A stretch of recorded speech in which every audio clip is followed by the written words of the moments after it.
ಎಲ್ಲರಿಗೂ ನಮಸ್ಕಾರ. ಅಪ್ಪೀಸ್ ಕುಕ್ಕರಿಗೆ ಸ್ವಾಗತ. ಇವತ್ತು ನಿಮಗೆ ಅಪ್ಪೀಸ್ ಕುಕ್ಕರಿಯಲ್ಲಿ ಒಂದು ಬೆಸ್ಟ್ ಹೋಮ್ ರೆಮಿಡಿಯನ್ನು ತಿಳಿಸ್ಕೊಡ್ತಾ ಇದ್ದೀನಿ. ಅದು ಬಾಯಿ ದುರ್ವಾಸನೆ ಬರುತ್ತಲ್ಲ, ಅದಕ್ಕೆ ಬಾಯಿ ಸಿಕ್ಕಾಪಟ್ಟೆ ಕೆಟ್ಟು ವಾಸನೆ ಬರ್ತಾ ಇರುತ್ತೆ.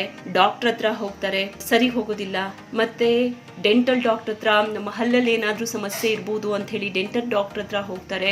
ಆದರೆ ಹುಳುಕಲ್ಲಿರೋದಿಲ್ಲ, ಏನೂ ಸಮಸ್ಯೆ ಇರೋದಿಲ್ಲ. ದಿನಕ್ಕೊಂದು 5-6 ಸಾರಿ ಬ್ರಷ್ ಮಾಡ್ತಾರೆ. ಬಾಯಿನ ಊಟ ಮಾಡಿದ ಏನೇ ತಿನ್ಲಿ ಮುಕ್ಕಳಿಸ್ತಾ ಇರ್ತಾರೆ, ಆದರೂ ಕೂಡ ಬಾಯಿಯ ವಾಸನೆ ಹೋಗೋದಿಲ್ಲ, ದುರ್ವಾಸನೆ ಬರ್ತಾನೆ ಇರುತ್ತೆ. ಏನೇ ಮಾಡಿದ್ರೂ ಬಾಯಿ ವಾಸನೆ ಹೋಗೋದಿಲ್ಲ. ಆದ್ರೆ ನೀವೊಂದು ಗಮನದಲ್ಲಿಟ್ಕೊಳ್ಳಿ, ಏನೇ ಮಾಡಿದ್ರೂ ಬಾಯಿ ವಾಸನೆ ಹೋಗ್ತಾ ಇಲ್ಲ ಅಂತಂದ್ರೆ ಹಾಗಾದ್ರೆ ನಿಮ್ಮ ಬಾಯಿಯಲ್ಲಿ ಸಮಸ್ಯೆ ಇರೋದಿಲ್ಲ, ಬೇರೆ ಎಲ್ಲೋ ಸಮಸ್ಯೆ ಇರುತ್ತೆ ಅಂತ ಅರ್ಥ. ಏನಾಗುತ್ತೆ ಅಂತ ಅಂದ್ರೆ, ನಾವು ತಿಂದಂತ ಆಹಾರ ಇದೆಯಲ್ಲ, 3 ತಾಸಿನೊಳಗೆ ಅಂದ್ರೆ 3 ಗಂಟೆ ಒಳಗೆ ಜೀರ್ಣ ಆಗಬೇಕು. ಇನ್ ಕೇಸ್ ಜೀರ್ಣ ಆಗಿಲ್ಲ ಅಂತ ಅಂದ್ರೆ ಅದು ಹೊಟ್ಟೆಯ ಒಳಗೆ ಕೊಳೆಯೋದಕ್ಕೆ ಶುರುವಾಗುತ್ತೆ. ಆಗ ಅಜೀರ್ಣ ಸಮಸ್ಯೆ ಉಂಟಾಗುತ್ತೆ, ಹೊಟ್ಟೆಯಲ್ಲಿ ಕೆಟ್ಟ ಗ್ಯಾಸ್ ಉತ್ಪತ್ತಿ ಆಗುತ್ತೆ. ಒಂದ್ ವೇಳೆ ಆ ಗ್ಯಾಸ್ ಕೆಳಗಡೆಯಿಂದ ಹೋಗ್ದೇನೆ ಉಲ್ಟಾ ಯಾವಾಗ ಬರುತ್ತೋ ಆಗ ಬಾಯಿಯಿಂದ ವಾಸನೆ ಬರೋದಕ್ಕೆ, ಅದರಲ್ಲೂ ಕೆಟ್ಟ ವಾಸನೆ ಬರೋದಕ್ಕೆ ಶುರುವಾಗುತ್ತೆ. ಈ ರೀತಿ ವಾಸನೆ ಬಂದಾಗ ನೀವೆಷ್ಟೇ ಮೌತ್ ವಾಶ್ ಬಳಸಿ, ಎಷ್ಟೇ ಸಾರಿ ಬ್ರಷ್ ಮಾಡಿ, ಏನೇ ಮಾಡಿದ್ರೂ ಸ್ಮೆಲ್ ನಿಲ್ಲೋದಿಲ್ಲ. ಯಾಕಂದ್ರೆ ಅದು ಬಾಯಿಯಿಂದ ಬರುವಂತಹ ಸ್ಮೆಲ್ ಅಲ್ಲ, ಡೈರೆಕ್ಟ್ ಆಗಿ ನಿಮ್ಮ ಹೊಟ್ಟೆ ಒಳಗಿಂದ ಬರುವಂತಹ ಸ್ಮೆಲ್. ಹಾಗಾದ್ರೆ ಇದಕ್ಕೆ ಏನ್ ಮಾಡಬೇಕು? ನಾನು ಈಗ ಒಂದು ಮನೆ ಮದ್ದನ್ನ ತಿಳಿಸ್ಕೊಡ್ತೀನಿ. ಇದಕ್ಕೆ ಬೇಕಾಗಿರೋದು ಜೀರಿಗೆ. ಜಸ್ಟ್ 2 ಚಮಚ ಜೀರಿಗೆ ಇದ್ರೆ ಸಾಕು. ಅದನ್ನ ನಾವು ಮೊದಲಿಗೆ ಕುಟಾಣಿಗೆ ಹಾಕೋಬೇಕು. 2 ರಿಂದ 2.5 ಚಮಚ ಜೀರಿಗೆನ ತಗೊಂಡಿದ್ದೀನಿ. ಈ ಜೀರಿಗೆನ ಏನು ಮಾಡಬೇಕು, ನೀಟಾಗಿ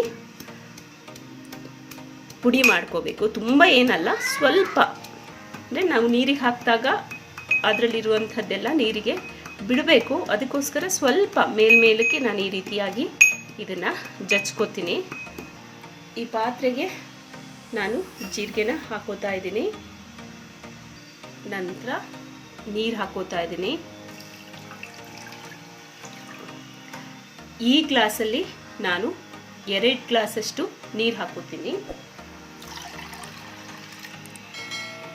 ಈಗ ಇದು ಚೆನ್ನಾಗಿ ಕುದಿಬೇಕು. ಎಷ್ಟು ಕುದಿಬೇಕು ಅಂತಂದರೆ, ನಾನು 2 ಗ್ಲಾಸ್ ನೀರು ಹಾಕಿದ್ದೀನಲ್ಲ, ಅದು 1 ಗ್ಲಾಸಿಗೆ ಬರಬೇಕು. ಅಲ್ಲಿ ತನಕನೂ ಇದು ಕುದೀತಾ ಇರಬೇಕು. ಜೀರಿಗೆ ನೀರು ಚೆನ್ನಾಗಿ ಕುದೀತಾ ಇದೆ. ಇದರಿಂದ ಏನು ಉಪಯೋಗ ಅಂತ ಅಂದರೆ, ನಾವು ತಿಂದಂತಹ ಆಹಾರ ಬೇಗನೆ ಜೀರ್ಣ ಆಗುತ್ತೆ. ಚೆನ್ನಾಗಿ ಕುದ್ದಿದೆ, ಕುದ್ದು ನೀರು ಕಡಿಮೆ ಆಗಿದೆ. 2 ಗ್ಲಾಸ್ ಇಟ್ಟಿದ್ದು 1 ಗ್ಲಾಸ್ ಅಷ್ಟು ಬಂದಿದೆ.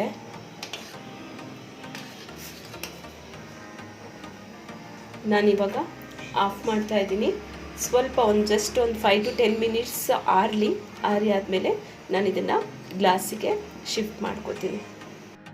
ಬಾಯಿಯ ಗಬ್ಬು ವಾಸನೆಗೆ ಮನೆಮದ್ದು ರೆಡಿಯಾಗಿದೆ. ಇದನ್ನು ಹೇಗೆ ತೊಗೋಬೇಕು ಅಂತಂದರೆ, ಬೆಳಗ್ಗೆ ನೀವು ತಿಂಡಿ ತಿಂತೀರಲ್ಲ, ತಿಂಡಿ ತಿನ್ನೋದಕ್ಕಿಂತ ಮುಂಚೆ ಈ ಗ್ಲಾಸ್ನಲ್ಲಿ 1 ಗ್ಲಾಸಷ್ಟು ತಗೊಳ್ಳಿ.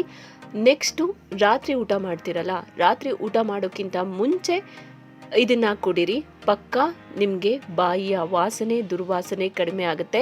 ಇದು 1 ಸಾರಿ 2 ಸಾರಿ ದಿನಕ್ಕೆ, ಅಥವಾ 1 ದಿನ 2 ದಿನ ಮಾಡಿದರೆ ಕಡಿಮೆ ಆಗೋದಿಲ್ಲ. ನಿಮಗೆ ಒಂದು 10 ರಿಂದ 15 ದಿನ ಕಂಟಿನ್ಯೂಸ್ ಆಗಿ ಈ ರೀತಿ ಡೈಲಿ 2 ಟೈಮ್ಸ್ ತಗೋಬೇಕು. ಆಗ ನಿಮಗೆ ಬಾಯಿಯ ಗಬ್ಬು ವಾಸನೆ ಕಡಿಮೆ ಆಗುತ್ತೆ. ನೀವು ಆಗ ಎಲ್ಲರ ಎದುರುಗಡೆನೂ ಯಾವುದೇ ಮುಜುಗರ ಇಲ್ಲದೆ ಮಾತಾಡಬಹುದು. ಇದಾಗಿತ್ತು ಇವತ್ತಿನ ಸ್ಪೆಷಲ್ ವಿಡಿಯೋ. ಮತ್ತೊಂದು ವಿಡಿಯೋದೊಂದಿಗೆ ನಿಮ್ಮ ಮುಂದೆ ಮತ್ತೆ ಹಾಜರಾಗ್ತೀನಿ. ಧನ್ಯವಾದಗಳು.